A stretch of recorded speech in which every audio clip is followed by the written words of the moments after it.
Hello everyone, నా పేరు doctor Dheeraj. ఇప్పుడు కొన్ని విషయాలని నేను గవర్నమెంట్ దృష్టికి, మన రెండు రాష్ట్రాల ముఖ్యమంత్రి దృష్టికి తీసుకురావాలనుకుంటున్నాను.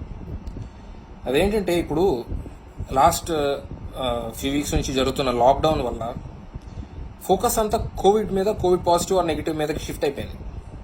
అంతేగాని నార్మల్గా మనకుండే హెల్త్ కేర్ ప్రాబ్లమ్స్, మనకుండే non Covid deaths, mortality, non Covid emergencies గురించి చాలా వాటికి అసలు ఎవరు పట్టించుకోవట్లా.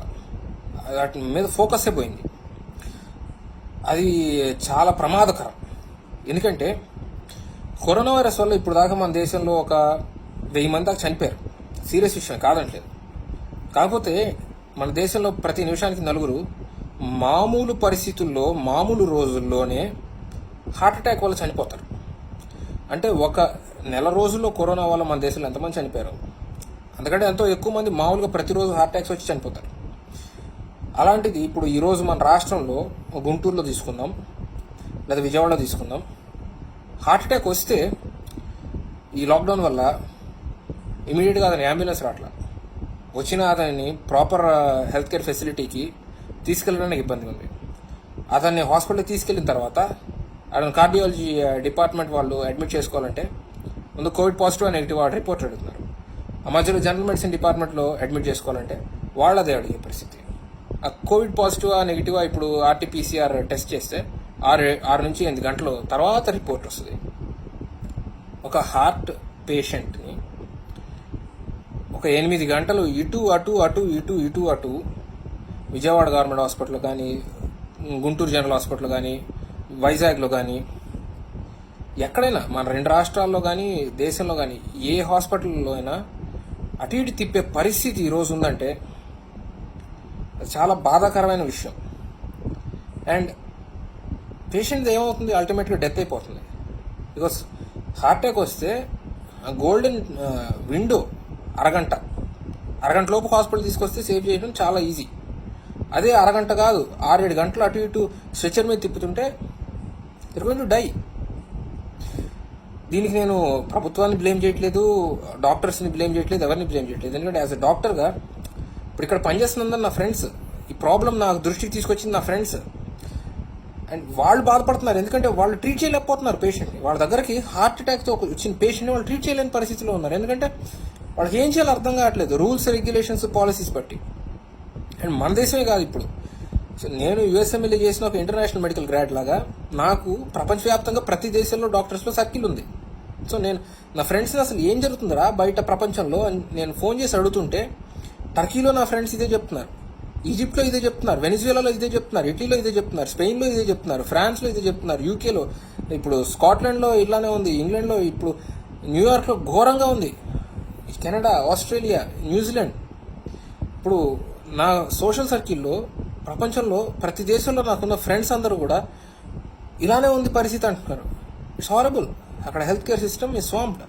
ఎవరిని ఎలా ట్రీట్ చేయాలి, ఏ ఎమర్జెన్సీకి ఎలా రియాక్ట్ అవ్వాలి, ఒక స్ట్రోక్ పేషెంట్ కానీ, ఒక హార్ట్ పేషెంట్, ఇప్పుడు మైకార్డియల్ ఇన్ఫార్క్షన్ కానీ, they not able to properly react.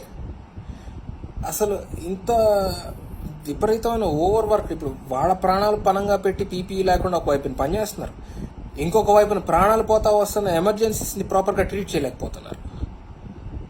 So వాళ్ళంతటి వాళ్ళు, వాళ్ళ గురించి వాళ్ళు పడే బాధ, వాళ్ళ కుటుంబాల గురించి వాళ్ళు పడే టెన్షన్, అండ్ వాళ్ళ దగ్గరకు వస్తున్న పేషెంట్స్ని ప్రాపర్గా ట్రీట్ చేయలేకపోతున్నారనే ఆవేదన, ఇంత ఒక నరకం అయిపోయింది ఒక డాక్టర్ జీవితం తీసుకుంటే. సపోజ్ నాకున్న ఫ్రెండ్స్ ఇప్పుడు ఆంధ్ర మెడికల్ కాలేజ్లో జనరల్ మెడిసిన్ చేస్తున్న ఫ్రెండ్స్ కానీ, ఎయిమ్స్లో ఇప్పుడు గైనిక్ డిపార్ట్మెంట్, మెడిసిన్ డిపార్ట్మెంట్లో ఉన్న నాకు తెలిసిన సర్కిల్లో ఎవరైనా కానీ, ఇప్పుడు ఉస్మానియా, లేకపోతే ఇప్పుడు ఒంగోలులో కానీ, any place, any government hospital, ఇలా లైఫ్ అసలు ఒక రకంగా చెప్పాలంటే ప్రత్యక్షంగా they are looking at hell. So మన ముఖ్యమంత్రి జగన్మోహన్ రెడ్డి గారు, మన పక్క రాష్ట్ర ముఖ్యమంత్రి కేసీఆర్ గారు, ప్లీజ్ డాక్టర్స్ పడే బాధ, ఆవేదన, అండ్ ఈ నాన్ కరోనా వైరస్ ఎమర్జెన్సీస్లో వస్తున్న పేషెంట్స్ పడే బాధ, వాళ్ళ ఆవేదన, ఇవన్నీ మీరు గమనించి ఏదన్నా దీనికి ఒక సొల్యూషన్ చెప్పండి. ఒక కొత్త పాలసీ, స్ట్రిక్టర్ గైడ్ లైన్స్ ఏమైనా పెట్టండి.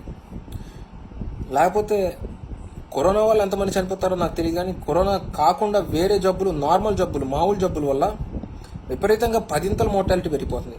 ఇప్పుడు హార్ట్ అటాక్ వస్తే ఇంట్లో చచ్చిపోతున్నారు, వాళ్ళని ఎవరు పట్టించుకోవట్లేదు, తీసుకురావట్లేదు బయటకి ఎక్కడికి. క్యాన్సర్ పేషెంట్స్కి ఇమ్యూనో సపరేషన్లో ఉంటున్నారు. వాళ్ళకి ఏమైనా ఇన్ఫెక్షన్ వస్తే, వాళ్ళకి ఫీవర్ వస్తే వాళ్ళని క్యాన్సర్ పేషెంటా లేకపోతే వాళ్ళకి ఇప్పుడు కరోనా పేషెంటా, ఆ ఫీవర్ వల్ల వాళ్ళు టెస్ట్ అయ్యేదాకా వాళ్ళని పక్కన పడేయడం జరుగుతుంది. ఇప్పుడు ఇర్ఫాన్ ఖాన్ ఉన్నాడు యాక్టర్, ఏం జరిగింది అతనికి? ఇప్పుడు కోలంలో ఇన్ఫెక్షన్ అన్నారు, డాక్టర్ అపాయింట్మెంట్ దొరకలా 1 వీక్ క్రితం అతను అడిగితే. సో అలాంటి వాళ్ళే ఇంత ఇబ్బంది పడతారు, ఇక మామూలు జనం ఎంత ఇబ్బంది పడతారు. సో లాక్డౌన్ అవసరం, లాక్డౌన్ హాట్స్పాట్స్లో కొనసాగించాలి, కరోనా వైరస్ మీద ఫోకస్ పెట్టాలి, బికాజ్ ఇట్స్ ఎ పాండమిక్. కానీ ఇంకొక వైపున నాన్ కరోనా వైరస్ ఎమర్జెన్సీస్ అన్నింటినీ కూడా మనం ప్రాపర్గా రియాక్ట్ అవ్వగలగాలి. అందుకని నేను ప్రభుత్వాలను రిక్వెస్ట్ చేస్తుంది అంటే, please look in to this issue, చాలా సీరియస్గా తీసుకోండి. హార్ట్ పేషెంట్స్ వచ్చినట్టు చచ్చిపోతున్నారు మన రాష్ట్రంలో. ఈరోజు గుంటూరు, విజయవాడలో వచ్చినట్టు చనిపోతున్నారు హార్ట్ పేషెంట్స్. అది చాలా ఘోరం అండి, ఘోరం. ఎందుకంటే అలా జరగకూడదు. వాళ్ళకి ప్రాపర్ కేర్, ప్రాపర్ ట్రీట్మెంట్ ఇవ్వగలగాలి. అంతేగాని ఇప్పుడు అసలు 10% 5% మోర్టాలిటీ ఉన్న ప్రాబ్లమ్స్కి ఈరోజు 90% మోర్టాలిటీకి వెళ్ళిపోవడం, అది మనలాంటి దేశంలో, మనమేమి నార్త్ ఆఫ్రికన్ కంట్రీ కాదు, మనదేమి ఇప్పుడు సోమాలియానో సిరియానో కాదు. మనకి ఎంత ఘోరం అండి, ఇది ఘోరం. ప్లీజ్ బోత్ ముఖ్యమంత్రులు ఇద్దరు మీరు ఏదో ఒక ప్లాన్ ఆఫ్ యాక్షన్కి దీని గురించి పెట్టి కొంచెం స్ట్రిక్ట్ గైడ్ లైన్స్ పెట్టండి ప్లీజ్. Thank you.